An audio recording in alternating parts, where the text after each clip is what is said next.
Modern North Productions.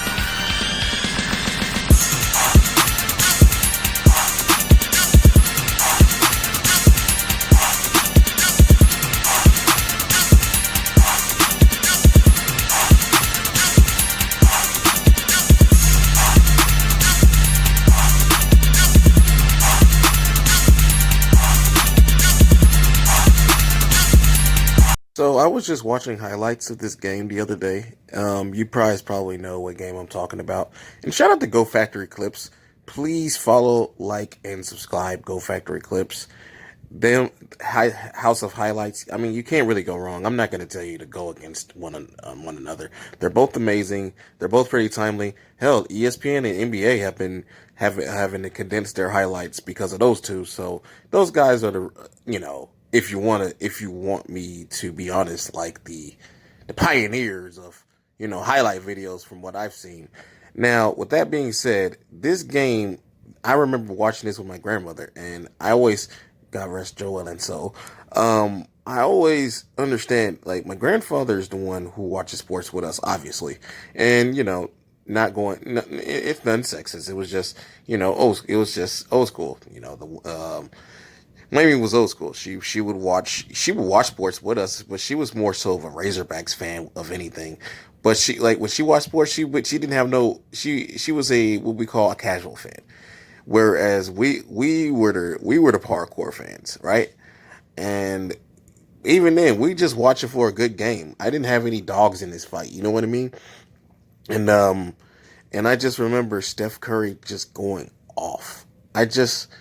I still can't believe some of the things that he did in this game. Like, people are so quick to forget.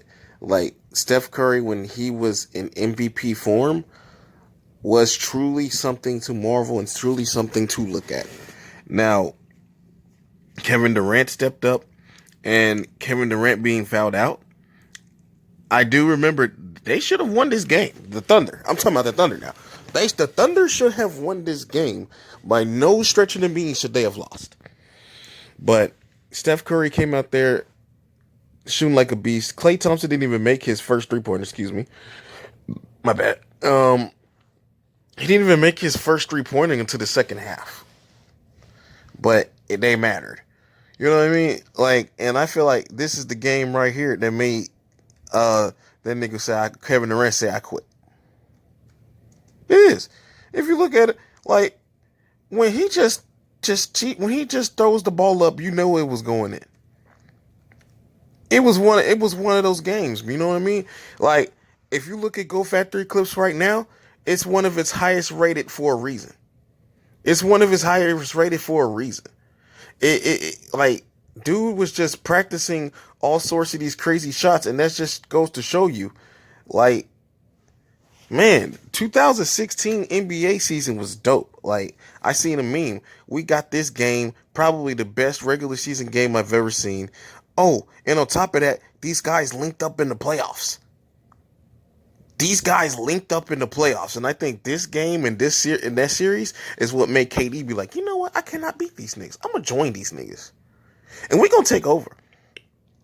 So everything fell out of balance the next year, 2017. Kobe retired, God rest his soul. It's still crazy speaking of my nigga in past tense, and I'm gonna keep it real. I'm not gonna get over that. I'm never gonna be happy. I'm gonna keep it real.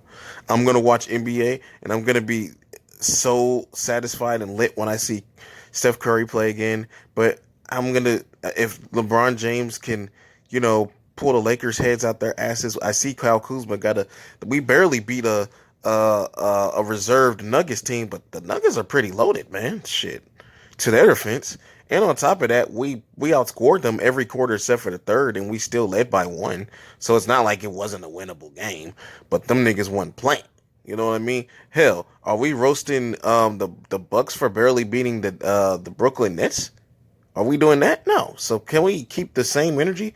Anyway, get off my Lakers nuts. Even though I do want them to see winning, play a meaningful game and win a meaningful game besides the Bucks and the Clippers. Even though those are the two best teams that I'm worried about. I'm worried about the Raptors. But anyway, back to this game, man. This game was a classic, instant classic. It was nail biting all the way down the line, and I just couldn't believe what we were all witnessing here.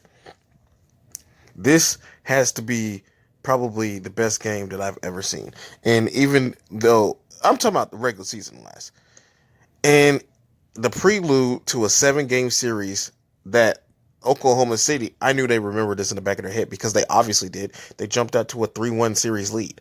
But just like Golden State did in this game, Steph Curry brought these niggas back.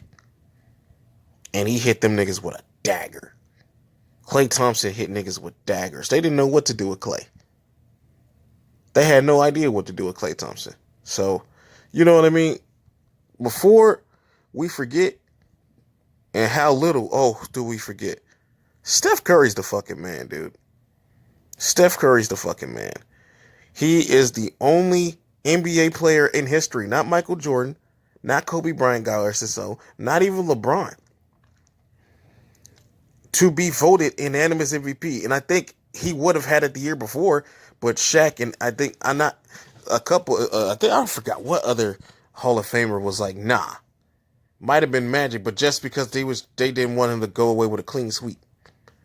Out of the spirit of competition. And then look at this clutch motherfucker, man. He's the guy who, then he won the finals MVP for playing defense on LeBron. Even though Steph Curry averaged 19 points that series, he averaged 18 points coming off the bench, didn't he?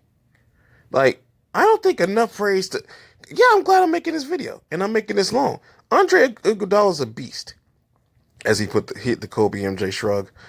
And he put them in a position to win, well, at least tie the game, because they were losing this game. Like I said, they should have won.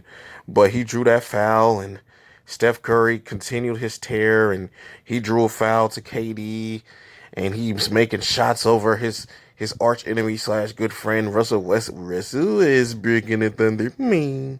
Sorry, shout out to Clive, NBA parody. That's my guy. But, wow, like, I just relive watching this shit. You know what I mean? And it was such an amazing game. Look at the baby face Klay Thompson. Well, he still got the baby face now, but his hair looks slightly different. Klay Thompson's like the only one that looks the same. Everybody else looks slightly different than what they do now. But no, I just remember this shot right here. Y'all know y'all know the vibes. YKTV. You know the vibes. That nigga stopped and pulled up. Half court, tossed that motherfucker, and it went in. Look at the reaction. Look at the pure elation on his face.